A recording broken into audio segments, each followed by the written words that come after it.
What up? What up? What's going on, guys? How you doing? I got none other than the one and only Fast Eddie Chambers in the building. Eddie, what up, bro?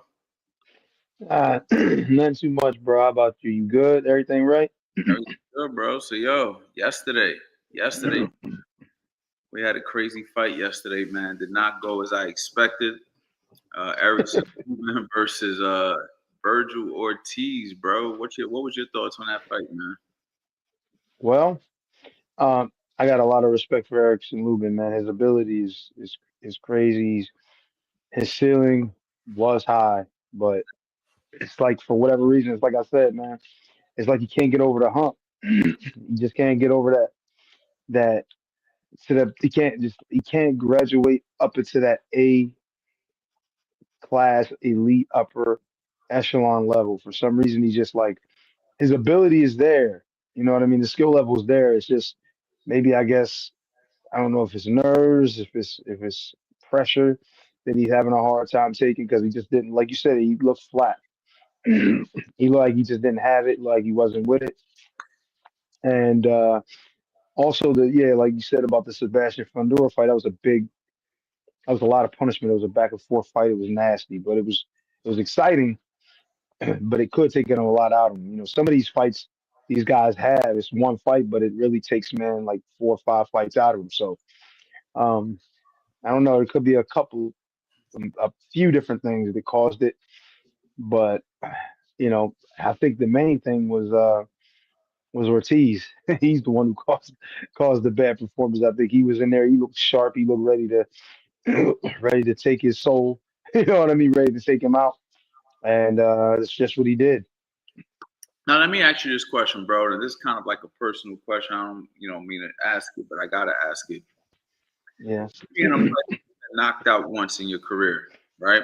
You gotta bring that shit up. It's like, no, I don't Now, give a fuck. I want to ask because obviously you got the experience. Do you Yeah, notice something different in yourself after a loss like that? Because like a lot of times you see these fighters lose, right? They get knocked out, yeah. and when you talk to them the next time, they're super confident as if the knockout never happened, and then they go in there and then they can't perform, and then you're wondering if you just said a tough fight or a knockout can take 2 or 3, maybe 4 fights out of you. Do you lost something after you got stopped that one fight? Like, do you feel like coming back in the box and you're like, damn, my body don't feel the same? Or when you got hit in sparring, something felt different? Or like, what is it from a fighter's perspective of somebody who's been, hurt in that regard? Like, what do you think? Do you like talk to me from you know what I mean? Because obviously the science may say one thing, but you might maybe you don't notice it as the fighter and you just don't realize till you get Right. in the ring. Which one is it? For me, I didn't notice it because I don't think it was there for me. I didn't take a lot of punishment. A lot of these guys, like Lubin, been knocked out multiple times. Um, and now granted, he came back and won fights after it, and he's been down before and got up and won. I think so. His situation is a little different from mine. I've never been down until that point, and neither have I been down after. Nor has I feel like my skills have been eroded or anything like that because I don't take a lot of punishment. Guys like Lubin has taken a good fair amount of punishment. Whether he's come back from it well the first couple of times, I mean, eventually what goes up must come down. And I think with me, I took time off in between. When I had my only knockout loss, which came in the 12th round against Vladimir Klitschko, I took about 6 to 8 months off of contact, period. I didn't even get, I didn't even have any sparring. I might have went in the gym and worked out, but it was no sparring, no contact, no damage. I completely got away from it. My mental wasn't even right really after two, because everything that I did just didn't feel as good because I knew that happened. Even the money was cool, having money and all that, and being able to do what I wanted and having time to myself and all that crap. But the reality of it is, I wanted that win. I wanted what he had, and I couldn't get it. So emotionally and mentally and things like that, it wasn't right. But my motor skills, my everything. Even when I went to the hospital after, everything was pretty good. The hematoma wasn't much. The lasting effects wasn't there.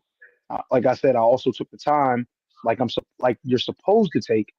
If you get even a slight concussion, you're not supposed to be back in the next fucking week. You understand what I'm saying? And I did that. So I had one of my best performances after that fight with Tomas Adamek, and I was ascending even after that, even after I had a bad performance after Tomas with the South African Mchunu, and I went to the UK and started to come back up again. So I didn't have the effects. Like I said, I didn't take the punishment either. So for me, I don't really know from that Like perspective. Like I mean, just, you ever felt something weird, like when you started sparring again, like you get hit, like whoa, this shot usually don't hurt me, but for some reason this shot is bothering me more than it used to prior to the stoppage. Like you didn't feel none of that. It was just like everything was back to regular protocol.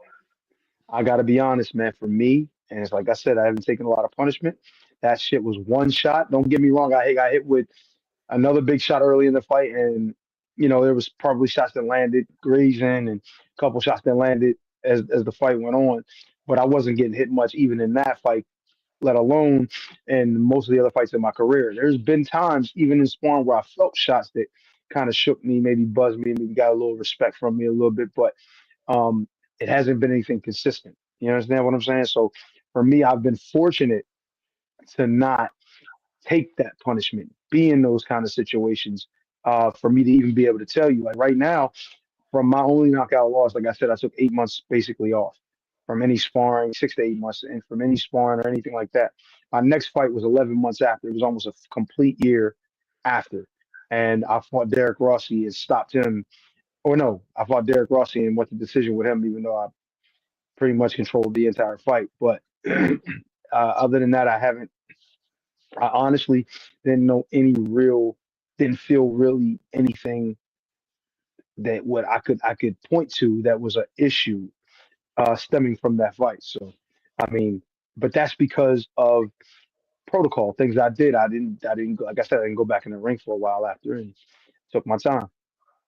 Right, right. Yeah, okay. Because you just see it, man. It just seems like once guys get knocked out once, they have like it seems like it's easier for them to get knocked out a second time. And then it's like Mm. people typically try to say like, something happens to your brain when you get knocked out. And I don't know how true that is. You know what I mean? I don't know if there's any I science. think it's true. Yeah, I don't know if there's any science backing it or like something. It's almost like, you know what I mean? Well, like I forget what they say, but it's just like, it's just something happens to you. I don't know if it's a neurological thing or maybe you're just not as confident because you got knocked out before and now you're a little bit gun shy, Yes. you're trigger shy, and then you're Yep. in, because what's the irony of boxing, and this is what's crazy. It's like you go into a ring nervous to get hurt. Yeah. And if you let those, like, that's when you actually get hurt. When you Get like, hurt. when you go Yeah. in there a little bit tentative, or if you go in there and you're a little bit just that slight doubt, that's all it takes for it to put you in a position where now you're getting hurt. But when you go into it, you could still be nervous, but more of a confident nervous, where it's like, I'm not letting you hit me. You're almost like a cat. That's Right. that's when things seem to not happen as bad as it could. It's like, so it's almost like one Yeah. of those oxymorons where it's like, you go into it scared, and then you're actually inviting the problems by acting that way. And I kind of I kind of felt like that about Lubin yesterday in the first round. Yep. When I seen him, I was like, yo, something don't look right. And if you watched my live stream yesterday, I picked Lubin to win more so because I'm a supporter of him. Deep down in my heart, I kind of felt like everything was stacked against him, right? But Yeah. when I seen his approach, I was like, oh no, I don't like this. And I didn't like how he Yeah. looked to the ropes. Usually when we get to the ropes, we try to tell a guy to drop, slide in, tie him up, or drop and turn off the ropes. Or he was just going to the ropes like this. And it was just like, this Yep. isn't like a guy who, knows how to fight the way we know he can. He's not performing the way we know he can perform. Right. Yeah, I agree 100%. He, like you said, he looked flat. He looked defeated before, it even happened. You know what I mean? He was putting himself in position to be knocked out. And there's people that would ask me, yo, did this dude take some money? You know what I mean? Just because of the way he was behaving. But I just think, maybe the nerves along with the pressure, expectations, and even people that supported him. Because a lot of times, like I said, the pressure is not pressure when everybody expects you to lose. It's pressure when you got people expecting you to perform and win. So I think with him, the fight. Don't get me wrong. Everybody felt Ortiz was going to win and all. Even myself, even though I really respect Lubin's ability and I really like him as a fighter, but I still felt like Ortiz would win. And but even that respect that like, oh yeah, Lubin can take him long. Lubin can make him work. You know what I'm saying? And to see that that didn't even happen, kind of looks like it could have been a little bit of pressure, a little bit of, a little bit of the damage, a little bit of everything just affected it, and a lot of Ortiz. So, it was a good performance by him. You can't take nothing away from him. Maybe wasn't the greatest Lubin, but he dispatched it.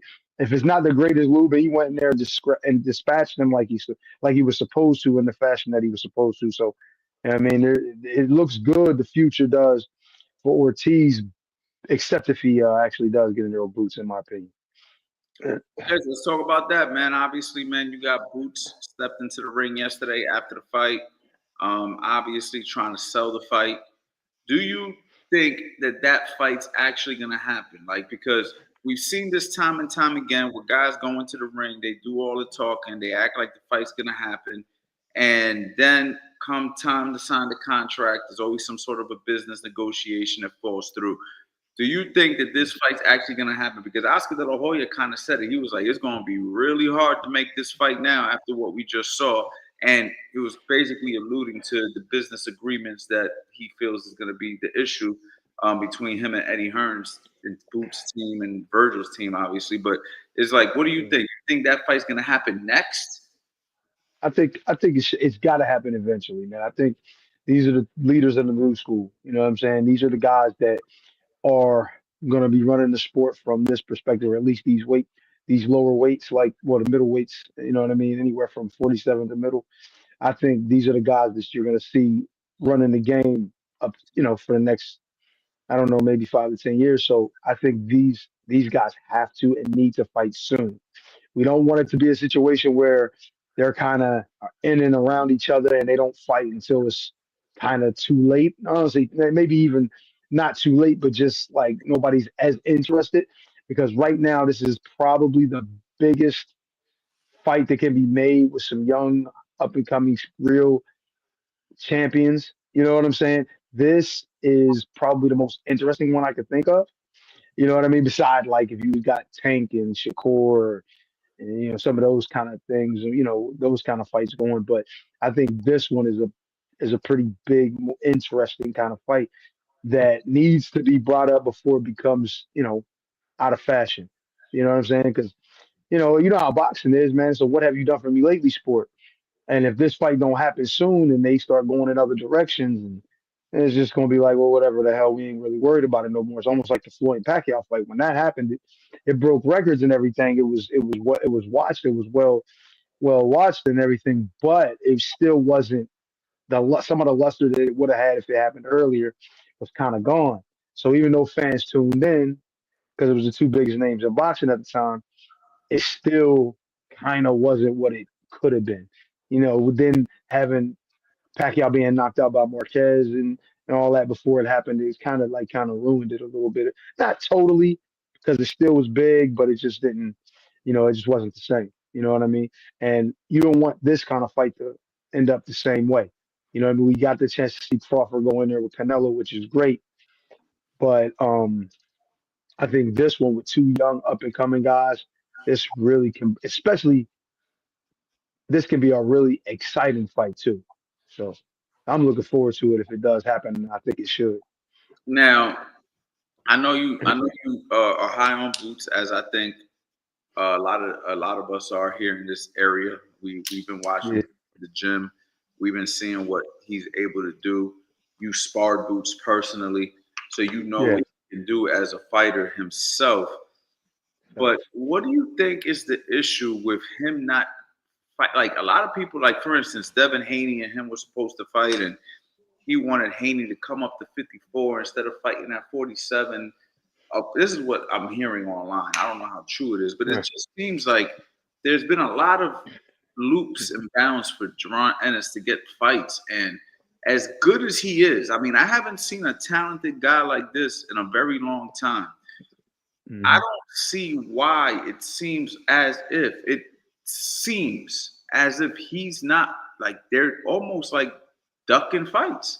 And I just don't understand if this is the facts. I don't know what's going on, but from a fan's perspective, it's like why isn't Boots getting quality names at this point? I mean, he's almost got 40 professional fights. He could fight his Hmm. ass off. Everybody knows he could fight. There's no doubt about it. But he has no top 10 guys. He has nobody who's really like, I mean, I don't know if this last guy was quote unquote top 10, but come on, let's be real. Never heard of him a day in our lives. What is the deal? I think to be honest, it's not. I think he's willing to fight just about anybody out there, and most of the fighters are. I think they're just trying to get the most bang for their buck and trying to get the biggest fight they could possibly get. You know what I mean? And with the whole Haney thing, wanting him to come up to 54 is a little crazy because he hasn't even you know completely taken over 40 or been comfortable at that weight. To then come up to 54 is a little strange, a little heavy for him. And I don't think that's a good matchup in my opinion with Boots' ability and his power and size and all that, and Haney not being a real puncher. I don't think it's a good fight for him anyway. But um, I just think that when people look at the opportunity to fight Boots, and they look at maybe some other guys that might not be as tough, as dangerous, they say, and look at his popularity. Like Boots is not, he's popular, in boxing fans and in a boxing perspective, like fighters, the real educated fan. But when it comes to the lay fan, the fan doesn't really care to watch all the fights. Even some people that used to watch it heavy, but they don't watch it much no more, they don't really know him. You know what I'm saying? So getting like ticket sales and all that and selling out arenas and all that stuff that outside of the local area, it ain't going to really be easy with a guy like Boots. So if we got like a big name like Earl Spence to get in there, you think Earl Spence like going to come back, get a little warm up fight and then fight Boots? Like, come on, that ass kicking he might get fucking with Boots making. After a warm up fight is going to be like, is it really worth it? Is the money going to make sense? No. You know what I mean? And after he went through with Terrence Crawford and dealing with the weight, and then gonna go right in there with Boots on his next big fight? No. You know what I mean? A lot of these guys are like, I'm just not gonna do that. You know what I mean? That's why I feel like this Ortiz fight needs to be really brought to the forefront because I don't know how many fights this kid is gonna get unless he's undisputed and you know what I mean. He's the biggest draw in boxing because if I'm one of these other fighters, other these guys, other than maybe Ortiz, I'm not trying to get that. I don't. I mean, they don't for the amount of money they're going to earn from it. You know what I mean? Especially if they're not a popular fighter, I'm gonna jump in with Boots. Why? Why let me go in there with somebody who ain't gonna knock me out as bad and put me through that much pain? You know what I mean? And don't really give me much of an opportunity to land. I mean, nah. I'm gonna go in there with somebody else that's more popular but less dangerous. You understand what I'm saying? From a business perspective, that makes more sense. And that's why I think that he's having a hard time. The unification is going to be tough too. You know what I mean? Dudes would just say, you know what? I'll just go up a weight class, or I'll just lose that belt. You know Don't what I mean? Fight somebody else. don't you think if he was taking somewhat well, but yeah, but it seems like it's not that guys don't want to fight Boots. It seems like Boots is the one who's not fighting these guys. It sounds like I, it sounds like what you're saying is people are avoiding Boots, but it seems I like mean, from what I've I been, would. I I don't. I think Boots is not scared of any of them. I mean, I'm not sitting Right. here talking like Boots is ducking anybody. I'm just saying, based on what we've been hearing, it just seems like Right. it's really difficult for Boots to get a fight, and it ain't because he's chasing guys down. Guys have given him offers, and he's not taking the offers. Probably either pricing themselves out. And this is my opinion. You know what I mean? I'm not trying to say he's always the angel in this. I'm not even saying that. That's not what the situation is. What I'm saying, he probably feels like he's being disrespected with the offers. You know Okay, what I mean? And it's the same situation with me. Like I wasn't ultra popular, obviously. I wasn't even popular. I wasn't even low level popular. I had to fight my way through shit. And the reason was because my skill level was high, but my marketability as far as you know popularity across, like I ain't do no crimes. I ain't, you know what I mean, I didn't really have a exciting life before, or dangerous life before boxing. And they had to view fighters and certain fighters at certain points. You're not, or I didn't even have a big social media presence, which at that time that wasn't a really big thing. And I just wasn't popular. So I understand how difficult it is to make it to that next level without that popularity. You got to literally fight your way through it. And even though Boots is a world champion, he's still gonna have to fight his way through it because he's a hard fight. He's a hard guy to fight. And for what money? These dudes that are gonna, like, dudes that got titles. If I'm Sebastian Fundora, right, 54 champion, real exciting. I'm not saying that Boots is going to walk through him. I'm not saying that. But if I had an opportunity to fight him or a guy like Tim Tszyu, 23 hours. which he already beat Tim Tszyu, but I'm just saying, like, if that was the other champion, like these are the champions or whatever. Because I don't know who the other 54 guy is. Well, I know, it's Ortiz. My fault.